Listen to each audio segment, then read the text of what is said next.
Stocking यानी किसी particular इंसान का पीछा करना, ये तो आप लोगों ने सुना है।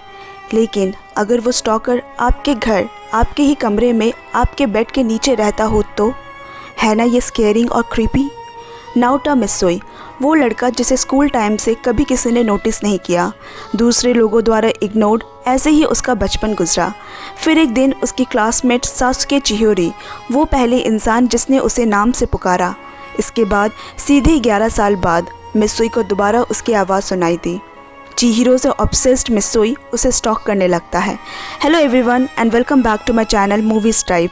आज की जापानीज़ मूवी जो एक्सप्लेन होने वाली है काफ़ी क्रीपी, साथ ही वायलेंस से भरी है। मूवी का नाम अंडर योर बेड, डायरेक्टर मारी आसातो और IMDb रेटिंग 5.7 है। तो वीडियो को शुरू करते हैं। कहानी को एंजॉय कीजिए और एक्सप्लेनेशन अगर ज़रा सा भी पसंद आए तो please subscribe to my channel and hit the bell icon for more such videos. School photographs में मित्सुई कहीं नहीं था, पर ये किसी ने नोटिस नहीं किया, न क्लास फेलोज़ ने, ना ही टीचर्स ने। ऐसे ही समय गुजर रहा था और फिर एक दिन उसकी क्लासमेट चिहिरो उसका नाम लेती है।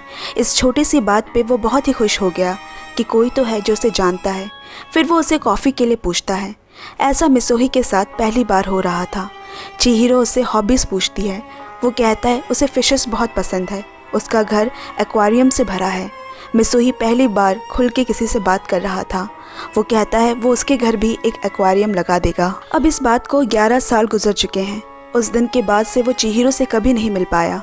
उसकी ज़िंदगी ऐसे ही अकेले कट रही थी, मगर इतने साल हो जाने के बाद भी वो चिहिरो को भूल नहीं पाया। एक दिन उसे चिहिरो को ढूंढने का ख्याल आया और पता चलता है कि उसकी शादी किसी लोकल सिविल सर्वेंट से हो चुकी है। उसका एक बच्चा है और वो अपनी फैमिली के साथ सी साइड सब अर्बन एरिया में रहती है।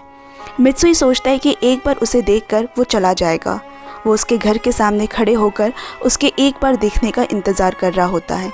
कुछ समय बाद चिहिरो उसके सामने से गुजरती है, पर बगल में खड़े मित्सुई को नहीं पहचानती। जैसे उसने हंसते हुए चिहिरो को 11 साल पहले देखा था, वो उससे बिल्कुल ही अलग दिख रही थी, किसी बीमार दुबले इंसान के जैसे। उसे देखकर मित्सुई को बुरा लगता है और फिर वो इरादा कर लेता है कि उसकी ज़िंदगी में क्या चल रहा है वो जानकर रहेगा। वो अपने एक्वेरियम सप्लाई स्टोर की जॉब छोड़कर चिहिरो के घर के ठीक सामने एक नई एक्वेरियम शॉप खोलता है और उसी शॉप के फर्स्ट फ्लोर पे रहने लगा। ग्रेजुएशन वाले फ़ोटोग्राफ से चिहिरो की एक बड़ी सी फ़ोटो बनाता है। एक मैनिक्विन पे वही कपड़े पहनाता है जो उस दिन चिहिरो ने पहना था। उसी का परफ्यूम चारों तरफ छिड़कता है। इस तरह से वो फील करने लगता है कि चिहिरो अभी उसी के ही साथ है। उसके पास एक बाइनोकुलर होता है जिससे वो हर रात चिहिरो को देखा करता है। ऑब्सेस मित्सुई हर रात की तरह उस रात भी चिहिरो को देख रहा था और थोड़ी देर बाद चिहिरो का हस्बैंड उसे बुरी तरह से मारने पीटने लगा। ये जानने के लिए कि उसके साथ रात क्या हुआ था, वो अगले दिन फिर उसके घर के सामने पहुंचता है। चिहिरो की एक आंख की तरफ नीला निशान पड़ा होता है। उसे खुश करने के लिए मित्सुई उसके घर वाइट रोजेस का बड़ा सा गुलदस्ता भिजवाता है जिस पे कोई नाम नहीं, सिर्फ प्लीज़ बी हैप्पी लिखा होता है। अगले दिन चिहिरो को अपने शॉप पर देखकर मित्सुई सरप्राइज हो जाता है। वो उससे गप्पी फिश के बारे में पूछती है, लेकिन उसे अभी भी नहीं पहचान पाती। नई शॉप की ओपनिंग पे वो उसे फ्री फिश और एक्वेरियम सेटअप करने का ऑफ़र करता है, जिसे सुन चिहिरो खुश हो जाती है। जब फिश टैंक सेटअप करने के लिए उसके घर जाता है, चुपके से वो घर की चाबी उठा लेता है और उसकी डुप्लीकेट चाबी बनवा कर जब वो बाहर जाती है तब असली चाबी उसके घर रख देता है और साथ ही एक लाइटर बेडरूम में रखता है। लेकिन वो कोई नॉर्मल लाइटर नहीं होता, उसमें उसने बग फिट किया होता है जिससे वो वहाँ हो रही सारी बातें को सुन सकेगा। पूरी रात उसे चिहिरो के हस्बैंड द्वारा किए वायलेंस और गाली ही बस सुनाई देता। उसका हस्बैंड ऑफिस का सारा फ्रस्ट्रेशन चिहिरो पे निकालता, अपनी मर्दांगी और कहीं नहीं दिखा सकता तो अपनी बीवी के ऊपर दिखाता है। मित्सुई उस रिकॉर्डिंग को बार बार सुनता है, जैसे उसके बस में होता तो वो उसके हस्बैंड को अभी मार दे। जब भी चिहिरो बाहर जाती वो उसके घर नकली चाबी से दाखिल होता, वहाँ रखी फिश टैंक को साफ करता, फिश को खाना देता और हफ्ते में एक बार लाइटर की बैटरी चेंज करता ताकि उसके हस्बैंड का ध्यान कभी लाइटर पे ना जाए और हर रात चिहिरो पे हो रहे अत्याचार को सुनता। एक बार मित्सुई चिहिरो की गैर हाजिरी में उसके घर में घुसा, उसके बेडरूम में गया, बेड के जिस तरफ वो सोती है उधर लेट गया और उसकी गर्माहट को अंदर ही अंदर महसूस करने लगा। इससे पता चलता है कि वो उसको लेकर कितना ऑब्सेस्ड है।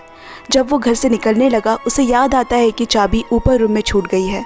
जब तक वो चाबी लेकर नीचे आता है चिहिरो वापस आ जाती है, मगर किसी तरह वहाँ से निकल जाता है। अगले दिन चिहिरो को शॉप पे यूँ अचानक देखकर मित्सुई खुश हो जाता है। वो उसकी फेवरेट कॉफ़ी ऑफ़र करता है। चिहिरो मन ही मन खुश हो जाती है और फिश का खाना लेकर चली जाती है। अब मित्सुई एक पल के लिए भी चिहिरो को अकेला नहीं छोड़ सकता और उस रात ही उसके दिमाग में एक क्रीपी प्लान आता है।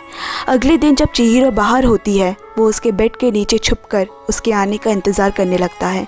रात में जब उसका हस्बैंड दोबारा उसे टॉर्चर करता है, मारता है, बेड के नीचे पड़ा मित्सुई को बहुत ही दुख होता है।